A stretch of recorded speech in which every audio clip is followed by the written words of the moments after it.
The dating world is rough, okay? I've had my good share of dating experiences, especially bad ones. I've cried over boys who were literally trash. I've gotten my heart broken. I've learned a lot from these dating experiences, and I want to share with you guys what I've learned so you don't make the same mistakes, okay? And I'm speaking from the perspective of a heterosexual woman. Number one, date people who you're their type. Now, for the most part, we all have preferences when it comes to the people we're attracted to. I mean, I like boys that are tall. I like boys with dark hair for the most part.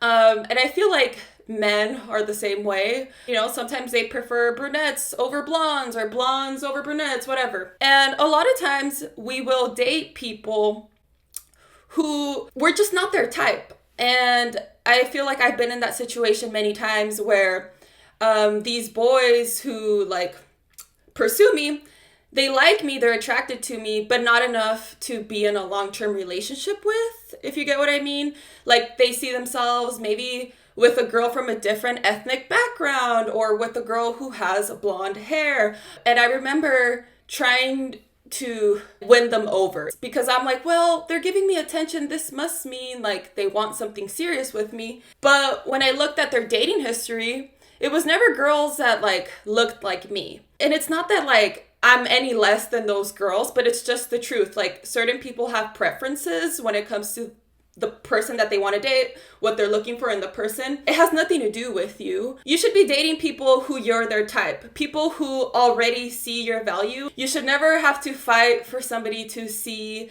how amazing you are, to value you. That is desperate energy. Number two, don't go back to people from your past. And this includes like ex-partners, situationships, people you went on dates on and things ended. Now, I'm sure there are exceptions. There's people who reunited, got married, and lived happily ever after. But for the most part, we are not the exceptions. Like when things end with a person, it's for a reason. There are issues between you and that person that ultimately led you guys to end things. Like for somebody to change, to heal, it takes a lot of time. They basically have to become a whole other person. That takes, I would say, minimum a year if they're going to therapy intensively. But usually if you get back with that person, you're gonna end up breaking things off for the same reasons in the beginning. The only reason like it's intriguing to get back together is because you were broken, like you were broken apart, there was space. So now it's like exciting again to want to see if things can work out.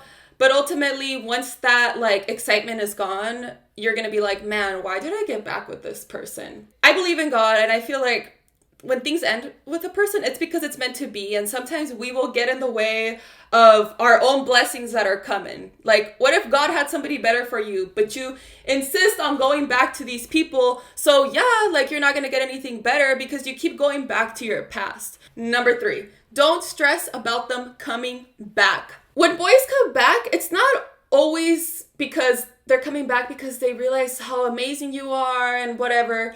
They're coming back because they're lonely. They want to see if they can still get you. You know, their ego's hurt. Maybe you're their second option. They usually never come back to like make things better. They're coming back because of their own selfish interests. Maybe they're sad, so they're like, man, I gotta go back to her because they can't deal with the sadness after the breakup. Many times, boys who actually respect you will leave you alone because they know they shouldn't be messing with you after what they did to you. You know what I mean? One of my ex-partners, he's been constantly reaching out to me. He is like saying, oh, like, you know, I changed. I really want like another opportunity. And it's like, no, that's not what it is. People don't change overnight, not even in a couple of months. That takes a long time. He's coming back because his ego's hurt. He's sad, probably lonely, doesn't have other people to date, and he wants to go back to what's comfortable. He thinks he can manipulate me and get me to come back because I always gave him another chance, you know? Versus one of my other ex-partners, okay, pay attention to this. When we ended things, he never came back, if that makes sense. Like, I never got a text of like, hey, I miss you. Let's try things again. But we did have a conversation once when like we ran into each other. And he basically was like, yeah, I never reached out to you because, you know, what I did to you was really messed up. I never thought I could ever speak to you again. Like, I respected you enough to leave you alone. And that told me a lot. I would also recommend getting over your own ego, because many times the reasons we want these men to come back is just because of our ego. We want to know that we, got it like that, but not because we even really want them. We just want them to want us. Number 4, see them for who they are, not what you imagine they could be. I think this is a reason so many of us struggle getting over situationships or people we dated for a short amount of time. It's because we put them on a pedestal. We started creating a false version of them in our heads that is much better than the one that actually exists. There was this guy I was dating a while ago, and we ended things a couple of dates in, and I found it really hard to get over him. It felt like we had ended like a marriage. I was so sad. I had thought I lost this amazing person, but that person never existed.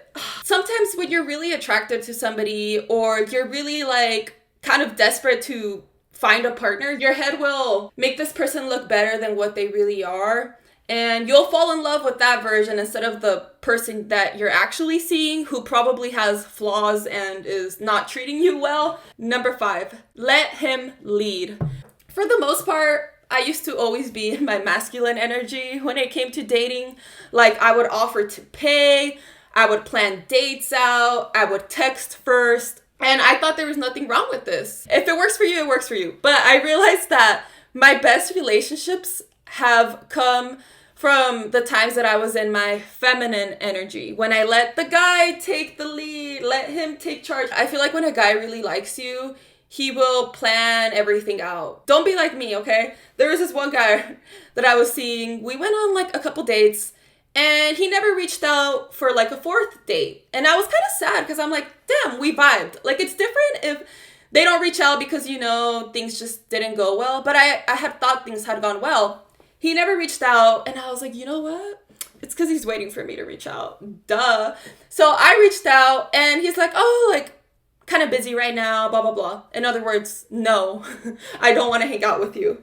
And you guys, I was so embarrassed. I was sad, I let it go, but that taught me, when a guy doesn't make an effort to make plans with you, it's because he doesn't like you. It's not because he's waiting for you to reach out first. I'm sure there's some guys, but you feel it in your gut. It just never feels right to plan a date. There was this other guy, in contrast, who things didn't work out with, but he was very nice. And literally, we went on, I don't know, maybe 15 dates. He literally planned every single date. The time, place, all I had to do was be there.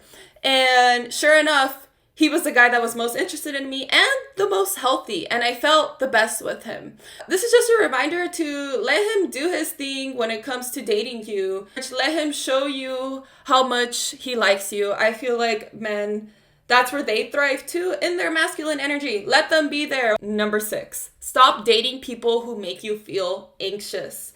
Now, I used to think that being anxious around somebody, or having that butterflies in my stomach, meant that we had good chemistry. No, it was literally my body telling me, get away from this person. Anxiety arises when your body feels unsafe. Sometimes your body knows you're in a bad situation before you know. But what do? We ignore it. I know I've ignored it so many times, and I ignored the feeling because being with guys who made me anxious was honestly kind of exciting. But now that I'm older, I realize that I want security, comfort, and I want peace. I don't want to be anxious around the person who is supposed to be my partner. If you're somebody who's dated people who make you feel anxious all the time, it's kind of like a pattern. That's all you're used to. But let me tell you, healthy people should not make you feel that way. So sometimes you just have to unlearn that and be attracted to people who make you feel calm, even if it feels a little odd at first. Number 7, date people who love themselves. Now, the worst thing you can do is date somebody who is struggling mentally, hates life, and hates themselves. This negative energy is contagious, and if you date them, you'll end up sinking to their level. That's just the truth. You might have had a positive outlook on life previously, but now you have a negative one. Maybe now you're feeling a little depressed, anxious, whatever. It's not your responsibility to make this person happy. When you're in a relationship, you're there to compliment them, not fill any voids. I'm speaking from my own experience. I dated somebody who really hated themselves. They hated life. He would just blame everything around him for his situation. Like, he did not want to take responsibility, even though I would tell him, like, maybe going to therapy could be helpful for you. The people you surround yourself with is how you'll ultimately become. And I will say, when you love yourself enough, you won't even be attracted to people like that. Number 8, keep your feelings of empathy in check. You don't have to stay with people or relationships because you feel bad for them. For some of you, this might be very obvious, but I know for a lot of us, it's not, especially if you're naturally an empath. You need to know when to be empathic and when not to. I would stay in like toxic relationships longer than I wanted to because I was very understanding of the person. Like, what are they going to do when I leave them? They're going to be sad. Like, I felt too much. When you're empathic, you feel other people's emotions. And while this is a good thing, sometimes it's bad if it's keeping you in unhealthy situations. Number 9, don't date people you need to belittle yourself around. Many times, like, men will date these very like high achieving women, but are not ready to like support them on their career and like not be intimidated by them, if you know what I mean. It's always the insecure men. Stay away from these guys. If you ever have to minimize like your accomplishments or feel like you can't tell them good news, they are not your person. Number 10, get to know their previous dating history and do a background check. You guys, one of the guys that I was planning to marry ended up being divorced previously. And he hid this from me. And it was honestly like crazy to find out. And I just thought I could trust his word. So it's up to you to kind of do your own investigating so you don't end up surprised like I did. You never know what a person is hiding from you or what they've done in the past. Maybe they have kids. Who knows? Because many times we are dating people from the internet, from dating apps, who we know nothing about. You need to have those uncomfortable conversations about like previous exes. This doesn't mean you're going to talk about their exes all the time, but get to know who they dated. Why did things end? Like, it'll tell you a lot about a person. Number 11, take things slow. Don't be like me and move in with a guy within 3 months of knowing him, okay? So many of us like get so excited when we're with somebody. We're all in love. We're like wanting things to move fast. Like, it's just not a good idea. The best thing you can do is get to know somebody as long as possible, okay? People do not show you their true colors until at least, I want to say 4 months in. But arguably, you want to know somebody like at least 2 years before making any significant decision, like I did with moving in. Take time to enjoy where you're at because you'll never be in the beginning of your relationship ever again. The person you ultimately end up with, it's going to impact your life forever. Like, you might have kids with this person. If you divorce, you have a kid who no longer has both of their parents. Like, it's a huge decision. So choose wisely. And the best way you can choose a good partner is taking your time. And lastly, work on yourself before dating. It's so important to heal yourself from traumas, know who you are, the goals you have in life before getting another person involved in your life, okay? When you work on yourself, you start attracting people who are on the same vibration as you. If you're struggling with like attracting good people, maybe it's time for you to take a little break and just work on yourself. That is all I have for you guys. I hope you guys found this video useful. Let me know your thoughts down below, and also share any dating advice that you have as well. Let's help each other out, and I'll see you guys next time. Bye.